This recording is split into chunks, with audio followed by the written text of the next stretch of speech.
누가복음 4장 1절로 13절까지의 말씀입니다. 인사하겠습니다. 할렐루야. 네, 주님의 날을 맞이하여서 특별히 이 오후 시간도 하나님의 말씀을 사모하여 이 자리를 지키러 나오신 우리 성도님들을 주님의 이름으로 환영하고 축복합니다. 오늘 우리가 읽은 누가복음의 말씀은 예수님께서 시험을 받으시는 이야기입니다. 저는 이 본문을 가지고 13개의 절 이 본문을 가지고 세 가지를 살펴보려고 합니다. 첫 번째, 시험을 당하는 이 본문에서 지금 시험을 당하고 있는 대상이 누구인가? 시험의 대상을 한번 살펴볼 것이고, 두 번째, 어떤 시험을 당하셨나? 어떤 시험을 받으셨나? 시험의 종류를 살펴볼 것이며, 세 번째, 그 시험들을 어떻게 이기셨는가? 시험을 이기신 방법에 대해서 한번 살펴보려고 합니다. 그럴 때 이 누가복음 말씀 가운데서 하나님의 귀한 은혜의 감동이 우리 성도님들 가운데 넘치기를 간곡히 소망합니다. 그러면 천천히 하나씩 살펴보도록 하겠습니다. 처음으로 먼저 저는 우리 성도님들과 한번 주목해 보고 싶은 것은 지금 광야에서 시험을 받으시는 그분이 누구인가 하는 것을 한번 살펴보려고 합니다.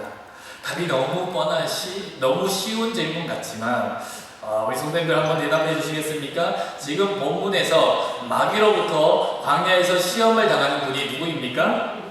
네, 그렇습니다. 예수님입니다. 하나님의 아들 예수 그리스도입니다. 제 말을 한 번만 더 집중해서 들어보시겠습니까? 하나님의 아들 예수 그리스도라고 얘기를 했는데 한 번만 더 집중해서 들어보십시오. 지금 광야에서 시험을 당하시는 분이 누구입니까? 하나님의 아들 예수 그리스도, 성육신 하신 하나님, 그리스도 예수께서 시험을 받으셨더라라는 겁니다. 이미 말씀드렸듯이 너무 쉬운 내용이지만 이 문장은 우리에게 굉장히 시사하는 바가 크다라고 이야기할 수가 있겠습니다. 왜 그런가? 간혹 우리는요, 신앙생활을 하다 보면 믿음이 열심히 있음에도 불구하고 신앙생활 가운데 실족하는 많은 성도님들을 보게 됩니다. 삶에서 찾아오는 시험과 고난과 고통 가운데서 실족, 발이 미끄러지는 성도님들을 볼 때가 있더라는 거죠. 근데 오늘 본문은 뭐라 얘기를 하는가? 하나님의 아들 예수 그리스도께서 무엇을 받으셨다? 시험을 받으셨다라고 이야기를 한다는 겁니다. 다시 말하면 우리는 여기서 설령 그가 하나님의 아들 예수 그리스도이라 할지라도, 성육신하신 하나님이라고 할지라도 육체를 입고 세상에 오셨을 때에 시험을 받는 일, 고통당하고 고난받는 일 가운데 예외였느냐 했을 때에 그렇지 않더라 하는 것을 보게 된다는 겁니다. 그 말이 하나님의 아들 예수 그리스도께서 시험을 받으셨다라는 문장 가운데 담겨져 있더라는 거죠. 그러면 사랑하는 우리 성도님들, 하물며 우리는 어떻겠습니까? 인생을 살아갈 때에 우리 가운데 많은 시험이 찾아오겠습니까? 우리 가운데 많은 고통이 찾아오겠습니까? 아니면 그렇지 않겠습니까? 찾아온다는 겁니다. 고난과 시험을 당하는 대상이 하나님의 아들인데 우린들 예외이겠습니까? 이 사실을 바로 보게 될 때에 고난과 시험을 본문에서 시험 당하시는 분이 그 대상이 누구인가? 예수 그리스도라는 사실을 우리가 보게 될 때에 우리는 우리 삶 가운데서 어떤 이유에서든 시험이 오고 고난이 오고 고통이 올 때에 그것은 우리의 예외가 아니라는 사실을 보게 된다는 겁니다. 그리고 또한 시험의 대상이 누구입니까? 했을 때 예수 그리스도다 말씀을 드렸는데 이 시험의 대상에서 한 가지를 더 짚어보려고 합니다. 지금 예수님께서 시험을 당하실 때 이 예수님을 시험 당하게 하는 그 광야로 끌고 간 분이 누구인가? 이끌어 가신 분이 누구인가 하는 겁니다. 본문 4장 1절에서 2절까지의 내용인데 한번 함께 읽어보시겠습니까? 4장 1절에서 2절입니다. 같이 읽겠습니다. 예수께서 성령의 충만함을 입어 요단강에서 돌아오사 광야에서 40일 동안 성령에게 이끌리시며 마귀에게 시험을 받으시더라. 여기까지만 읽겠습니다. 성경은 40일이나 광야에서 시험을 받으시는 그 예수님, 그 시험의 장으로 끌고 끌고 간 분이 누구라고 이야기를 합니까? 성령 하나님이라고 이야기를 한다는 겁니다. 예수님을 광야의 시험장으로 끌고 가서 시험을 받게 하신 분이 바로 누가복음의 기자는 성령 하나님이다라고 기록을 하고 있다는 겁니다. 그러면 예수님이 시험을 받으시고 그 시험의 터로 이끌고 가신 분이 성령 하나님이라는 사실을 깨달을 때, 우리가 그 사실을 깨달을 때 매우 중요한 것을 또한 보게 됩니다. 그것이 무엇인가? 우리의 삶의 순간 가운데 시험이 찾아오고 고통이 찾아오고 고난이 찾아올 때 그 순간에 하나님이 우리와 함께 계시느냐 함께 계시지 않느냐 하는 겁니다. 함께 계시겠습니까? 계시지 않겠습니까? 함께 계신다는 겁니다. 때로 우리의 시험의 순간들 가운데, 힘듦의 순간 가운데서는 이처럼 성령 하나님이 끌고 가시는 시험도 있다는 겁니다. 거기서 우리가 힘을 얻는 것은, 그런 시험들 가운데서는 하나님이, 보통 우리는 고난이 찾아오고 힘듦이 찾아오고 시험이 찾아올 때 하나님 나에게 왜 이러십니까? 하나님 어디 계십니까? 라는 부르짖음을 하지만, 사실 이 본문을 통해서 볼 때, 4장 1절 2절을 통해서 볼 때 성령 하나님이 함께 계셨다라는 것은, 앞으로의 우리의 시험의 순간들 가운데도 누가 함께 계시더라? 성령 하나님이 함께 계시더라 하는 사실을 바로 보게 된다는 겁니다. 이 오후 예배에 하나님의 전으로 오신 우리 성도님들, 혹시 여러분의 삶 가운데 지금이나 혹은 향후에 여러 가지 이유로 마음의 어려움과 힘듦, 그리고 어려운 시간들을 보내게 되신다면, 혹 보내고 계셨다면, 오늘 이 말씀 가운데 첫 번째 시험의 대상이 누구인가 했을 때, 하나님의 아들도 시험을 당하셨고 그 시험 가운데 성령 하나님이 이끄셨다라는 내용을 기억하셔서 인생의 고난 가운데 넘어지는 것이 아니라 하나님이 함께 하셨다는 사실로 그 시험들을 이기고 나가시는 우리 성도님들 다 될 수 있기를 축복합니다. 두 번째로, 저는 이 광야의 시험 당하신 이야기를 통해서 지금 예수님이 당하셨던 그 시험의 내용, 어떤 시험을 당하셨는가, 시험의 종류에 대해서 좀 살펴보려고 합니다. 예수님은 마귀에게 총 3가지 시험을 당하십니다. 첫 번째 시험은 3절에 나타납니다. 어떤 것이냐? 이 마귀가 40일이나 광야에서 금식을 하신 예수님께 나타나서 인간의 본능을 유혹하는 그런 시험을 합니다. 무엇이었습니까? 첫 번째 시험은 이 돌을 떡이 되게 하라라는 시험이었습니다. 40일 동안 금식했으니까 배고프지. 이 돌을 떡으로 만들어서 네가 한번 먹어봐. 어떤 원초적인 배고픔을 자극하는 시험을 하였더라라는 겁니다. 그리고 예수님이 당하신 두 번째 시험은 5절에서 7절까지 나타나는 내용으로 어떤 시험인가 했을 때, 너가 나에게 절 한 번만 하면 천하 만국을 다스리는 이 권세를 너에게 주겠다라는 시험을 합니다. 절 한 번 하고 온 세계를 다스리는 권한을 네가 가져가라, 권력과 명예를 가져가라라는 시험을 하는 겁니다. 혹자는 그래서 이 시험을 들어 정치적인 유혹, 정치적인 시험을 했다라고 이야기를 하기도 합니다. 그리고 예수님께서 마귀에게 당하신 마지막 시험이 무엇인가 4장 9절에 기록되는데, 그 시험은 네가 만일 하나님의 아들이었든 여기서 뛰어내려라, 그리고 털끝 하나 상하지 않으므로 네가 하나님의 아들이라는 사실을 증명해라 라는 시험을 당하게 됩니다. 높은 곳에서 뛰어내려서 다치지 않았을 때에 예수님이 하나님의 아들이라는 사실을 만방의 모든 사람들 가운데 증명해 보이라. 어떤 사람들은 이 시험을 들어 신앙적인 유혹이라고도 이야기를 합니다. 정리해보면 예수님은 시험의 종류에 있어서 3가지의 시험을 당하시다라는 겁니다. 첫 번째는 배고픔, 본능적인 원초적 본능을 공격하는 그 시험을 당하셨고, 두 번째는 어떤 권력과 명예, 정치적인 야욕을 유혹하는 정치적인 시험을 당하셨고, 그리고 세 번째는 신앙적으로 하나님의 아들임을 증명해 보이라는 신앙적인 유혹을 당하셨다라는 겁니다. 본능적 유혹이니 정치적 유혹이니 신앙적인 유혹이니 이 말이 마음에 들지 않으신다면 그렇게 받아들이지 않으셔도 됩니다. 다만 이러한 각각의 3가지의 시험을 당하셨더라라는 겁니다. 우리가 얼핏 보기에 이 3가지 시험은요, 그 내용이 서로 다른 것 같습니다. 각기 다른 부분을 공략하는 어떤 시험의 요소들이라는 것입니다. 그런데 이쪽 저쪽 약할 만한 부분을 서로 다르게 공격하는 세 가지 시험인 것 같더라 하는 것입니다. 그런데 제가 본문을 묵상하면서 느낀 것은 이 세 가지 시험은 하나의 공통되는 공통점이 있더라 하는 것입니다.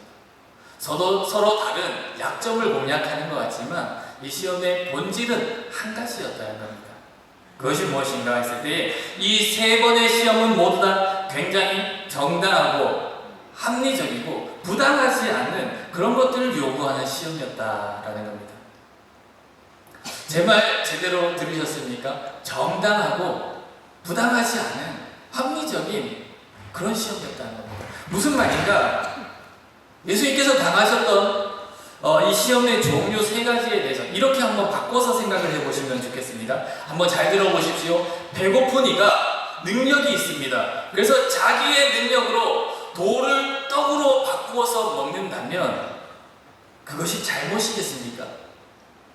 그것이 부당한 일이겠습니까? 다시요, 절을 한번 해서 온 세계 만방의 권력을 얻어서 자기 백성을 구할 수 있다면 그것이 몹쓸 일이겠습니까? 하지 말아야 될 행동이겠습니까? 다시요, 한 번의 굴욕으로 그 온 이스라엘 로마로부터 압제받는 그 자기 백성을 구할 수 있다면 사실 굽혀야 되지 않을까요? 또한 높은 곳에 뛰어내려서 세계 만방 가운데 하나님의 아들이라는 사실이 증명되어진다면 한번 해봄직하지 않겠습니까? 아마 십자가를 지는 일보다 그렇게 고통의 길을 가는 것보다 더 효율적이지 않겠습니까? 세계 만방 가운데 하나님의 아들을 증명할 수 있는데요.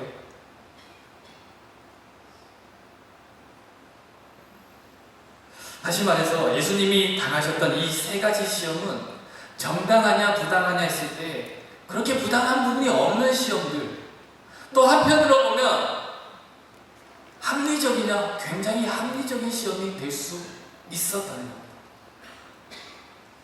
거리낄 것이 없는 그런 시험들이었다라는 겁니다. 그것이 바로 예수님이 당하신 시험들의 공통점, 본질이었다는 것이죠. 한 번만 더 생각해 보겠습니다. 예수님이 시험을 당하실 때 마귀는 예수님에게 나타나서 이렇게 얘기하지 않았습니다. 야, 배고프지? 빵을 훔쳐! 라고 얘기했습니까? 그렇게 얘기하지 않았습니다. 예수님에게 마귀가 나타나서 너의 백성들이 로마인들에게 압제당하고 있는데 너 하늘의 권세를 부려서 이 로마인들을 뒤집어 엎어버려! 라고 욕을 했습니까? 그렇게 시험하셨습니까? 그렇게 시험하지 않았다는 겁니다. 또한 마찬가지로 예수님이 하나님의 아들임을 증명할 때 천지를 진동하고 세상에 있을 수 없는 일들을 일으켜서 사람들 가운데 네가 하나님의 아들임을 보여봐 라고 마귀가 시험을 했습니까? 그렇지 않다는 겁니다. 전혀 문제될 것이 없는 굉장히 합리적이고 굉장히 정당한 모습으로 충분히 해봄직한 모습으로 그렇게 마귀는 예수님을 유혹했더라 라는 겁니다. 그리고 이것은 안타깝게도 오늘날 우리의 삶 가운데서 만나는 시험들과도 동일한 본질을 공유하고 있더라는 겁니다. 오늘날 우리가 당하는 시험들, 삶 가운데서 만나는 유혹들을 보십시오. 훔쳐, 뺏어, 찔러, 괴롭혀 그렇게 유혹하던가요? 그런 시험은 굉장히 초보적인 시험입니다. 시험은 그렇게 다가오지 않습니다. 우리에게 시험이 어떻게 다가오냐? 해볼 만한 것, 해도 아무도 모를 만한 것, 괜찮은 것, 시험은 그렇게 다가오더라는 겁니다. 잘 아시다시피 저는 고등부와 청년부 사역을 겸하고 있습니다. 청년들과 그리고 고등학생들을 자주 만납니다. 그럴 때 이 학생들과 청년들을 대할 때에 아무리 사역자지만 맥이 빠지는 순간이 있습니다. 힘이 탁 풀리는 순간이 있다는 겁니다. 언제일까요? 가령 이런 겁니다. 교회 나오지 않은 청년이 있습니다. 제가 얘기를 합니다. 왜 안 나왔어? 청년이 대답을 합니다. 오늘 직장에 출근했습니다. 오늘 왜 안 나왔니? 학생에게 묻습니다. 전화를 했어요. 저 오늘 보충 수업이 있어서 못 가는데. 수련회를 갑니다. 너 수련회 왜 안 가? 저 학교 가야 돼요. 고3이에요. 청년에게 묻습니다. 너 수련회 왜 안 가? 저 출근해야 돼요. 죄송합니다. 이럴 때면 맥이 다 풀려버린다는 겁니다. 왜 그럴까요? 그 아이들이 하는 그 대답이 너무 정당하더란 겁니다. 어느 하나 흠잡을 수 없더란 겁니다. 맞는 말, 타당한 이야기를 하더란 것이죠. 학생이 학생의 본분대로 학교에 간다는 것, 또한 청년이 직장인으로서 그 직장에 나간다는 것, 거기에 대해서 제가 무엇라 이야기를 할 수 있겠습니까? 친구로서 친구와 신의를 지키기 위해서 교회 모임에 잠깐 빠지겠다는데 제가 무엇라 이야기할 수 있으며, 부모님에게 효를 다하기 위해서 가족 간의 화목을 위해서 잠깐 빠지겠다는데 제가 무슨 이야기를 할 수 있겠습니까? 너무 타당한 이야기 앞에 저는 할 말이 없어지더라고요. 누가 봐도 나쁜 짓을 하는 게 아니라고요.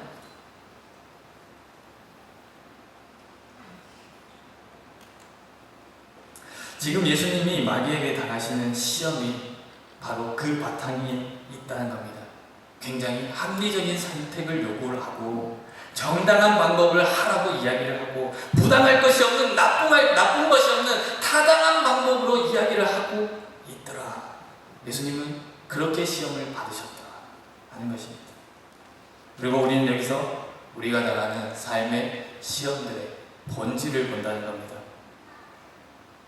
삶에서 우리 성도님들이 겪는, 그리고 제가 겪는 시험들은 대부분 여기에 속합니다. 본질은 똑같습니다. 다 해도 괜찮은 것들로, 그런 모습으로 다가옵니다. 한 번쯤은 괜찮은 것들로, 해도 모를 것들로, 안 들킬 게 뻔한 것들로 시험은 그렇게 다가오는 겁니다. 나름 정당한 가면을 쓰고 시험은 그렇게 다가오더라 하는 것이죠. 그것이 우리가 겪는 시험들의 본질, 진짜 모습이라는 겁니다. 그럼에도 불구하고 누가복음 본문에서 오늘 예수님은 그 모든 시험을 다 물리치셨더라라고 이야기를 합니다. 그래서 저는 세 번째로 예수님께서 시험을 이기신 방법, 어떻게 시험을 이기셨는가, 그 방법에 대해서 살펴보려고 합니다. 예수님은 각각의 시험에 대해서 각각의 대답을 합니다. 시험이 3번이었던 것만큼 대답도 3번을 하십니다. 한번 보겠습니다. 어떤 대답을 하냐? 4장 4절, 예수께서 대답하시되 기록된 바 사람이 떡으로만 살 것이 아니라 하였느니라. 평행구절인 마태복음 4장 4절에 보면 사람이 떡으로만 살 것 아니요 하나님의 말씀으로 살아야 된다라고 이야기를 하십니다. 그리고 4장 8절, 예수께서 대답하여 이르시되 기록된 바 주 너희 하나님께 경배하고 다만 그를 섬기라 하였느니라. 예수님은 또한 이렇게 대답을 하십니다. 그리고 마지막 시험에서 예수께서 대답하여 이르시되 주 너희 하나님을 시험하지 말라 하였느니라. 마귀가 예수님을 시험할 때에 그 3가지 시험이 정당성과 타당성과 부당하지 않는 시험의 모습으로 다가갔듯이, 그렇게 공통점을 가지고 있었듯이 예수님의 이 3가지 대답 가운데서도 저는 한 가지 공통점을 보게 됩니다. 다시 말하면 예수님의 이 3가지 대답의 공통점을 발견하면 우리는 우리의 삶 가운데 오는 그 시험의 본질, 그 시험의 본질을 이기는, 그 시험의 본질을 넘어서는 그 답을 발견할 수 있게 된다는 겁니다. 그것이 무엇인가? 예수님은 시험에 대답을 하실 때에 시험이 가져다 줄 이익과 시험을 통해서 넘어갔을 때에 나에게 주어지는 유혹들을 보셨느냐? 아니, 나에게 가져다 주는 혜택들을 보셨느냐? 그렇지 않으셨다는. 무슨 말이냐? 다시 말해서 예수님께서는 시험을 당하실 때 시험 이후에 자기에게 돌아오는 좋은 결과들, 그것들을 보셨느냐? 그렇지 않으셨다. 그럼 예수님은 무엇을 보셨느냐? 각각의 대답에서 나타나는 것은 예수님은 각 시험마다 하나님께서 원하시는 선택을 하셨더라라는 겁니다. 한번 볼까요? 각 시험을 당할 때에 예수님이 어떻게 대답하셨는가라는 관점으로 다시 한번 보십시오. 너 배고프지? 40일 동안 줄였으니까 이 떡을 너의 능력으로, 이 돌을 너의 능력으로 떡으로 만들어 충분히 해볼 만한 시험이 왔을 때 예수님께서 하신 말씀, 사람이 떡으로만 살 것 아니요 하나님의 말씀으로 살리라 말씀하셨다는 겁니다. 온천한 왕국의 권력과 힘을 너에게 줄 테니 절 한 번만 딱 해. 예수님께서 절 한 번 하고 돌아왔을 권력과 명예, 그것을 보셨느냐? 아니요. 예수님은 이렇게 대답하십니다. 주 너의 하나님께 경배하고 다만 그를 섬길지라. 그리고 주 너희 하나님을 시험하지 말라. 각각의 대답 가운데 서로 다른 대답 같지만 공통점을 찾으셨습니까? 예수님은 가져다 주는 떡과 뛰어내려 절했을 때에 다가오는 것과 뛰어내렸을 때 모든 사람이 예수님을 하나님의 아들로 인정하는 것, 그 결과들을 본 것이 아니라 예수님이 오직 바라보는 것은 이것이 하나님 앞에 온당한가, 하나님이 원하시는 일일까, 그것을 보셨다는 겁니다. 그리고 하나님이 기뻐하지 않으시기에 온전히 거절을 하셨다라는 겁니다. 이 시간에 하나님의 말씀을 듣기 위해서 예배에 나오신 사랑하는 우리 성도님들, 창세기 3장에는 우리 성도님들이 잘 아시는 아담과 하와의 이야기가 등장을 합니다. 뱀이요 하와에게 가서 유혹을 합니다. 이것을 먹으면 이 선악을 알게 하는, 동산 중앙에 있는 선악을 알게 하는 나무의 열매를 너희가 먹으면 너희는 결코 죽지 않을 거야. 너희 눈이 밝아져서 하나님과 같이 될 거야 라고 유혹을 합니다. 하와는 어떻게 했죠? 뱀의 유혹에 넘어갑니다. 시험에 넘어갑니다. 그리고 아담에게 가서 다시 유혹을 합니다. 무슨 말입니까? 하나님의 뜻은 동산 중앙에 있는 실과, 동산의 모든 것은 너희가 다 먹되 동산 중앙에 있는 선악을 알게 하는 나무의 열매는 먹지 마라 하는 게 하나님의 뜻이었습니다. 그런데 그들은 하나님의 뜻을 보았느냐? 하나님이 원하시는 바를 보았느냐? 아니요. 그들이 본 것은 그것을 먹었을 때에 가져다 주는 결과, 너희가 반드시 죽지 않으리라, 너희의 눈이 밝아져서 하나님과 같이 되리라 하는 그 결과를 보았기에 시험에 넘어갈 수밖에 없었더라라는 겁니다.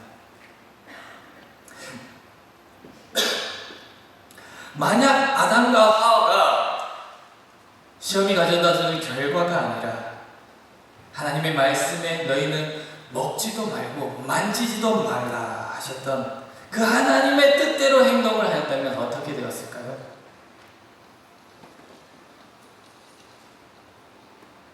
아마 창세기의 역사는 다시 쓰여졌을 겁니다. 아니, 온 인류의 역사는 다시 쓰여졌을 겁니다. 말씀을 마무리하겠습니다. 이 오후 시간에 우리는 예수님이 당하신 시험을 통해 세 가지 내용을 살펴보았습니다. 첫 번째, 시험을 당하는 대상이 누구인가? 하나님의 아들 예수 그리스도셨다. 성육신 하시고 오신 그 하나님의 아들도 마귀로부터 시험을 당하셨다. 그리고 한 가지 기억할 것은 그 시험으로 이끄신 분이 성령 하나님이시며 그 시험의 때에 성령 하나님은 함께 하셨다라는 내용을 살펴보았습니다. 그리고 두 번째로 인생에 찾아오는 진짜 시험, 그 시험은 어떤 모습으로 다가오는가, 시험의 본질에 대해서 살펴보았습니다. 그 시험은 언제나 정당하고 언제나 아주 깨끗하게, 아주 타당하게 그런 모습으로 다가온다라는 겁니다. 그리고 마지막으로 그러한 시험에 넘어가지 않기 위해서 우리는 무엇을 해야 되는가? 시험이 가져다 주는 그 유익을 볼 것이 아니라 그 시험의 때에 이것이 하나님이 원하시는 하나님의 뜻일까? 아닐까? 예수님은 그렇게 시험을 이기셨고 우리 또한 그렇게 시험을 이겨야 한다라는 말씀을 드렸습니다. 이제 바라기는 지금 혹은 앞으로 찾아올 우리의 시험의 때에, 인생의 많은 시험들 가운데에 그리스도 예수께서 시험을 당하시고 그 시험을 이기신 이 내용을 기억하셔서 좌절하거나 낙심하거나 넘어가지 마시고 그래서 예수가 하신 것처럼 그 모든 시험을 이겨나가시는 우리 제주영락교회 성도님 다 되시기를 주님의 이름으로 간곡히 소망합니다. 기도하겠습니다. 하나님 고맙고 감사합니다. 오늘 우리에게 함께하여 주셔서 귀한 말씀 허락하여 주시니 감사합니다. 그랬을 때 하나님 우리가 오늘 말씀을 통하여서 시험 당하신 예수 그리스도 그 모습을 살펴보았습니다.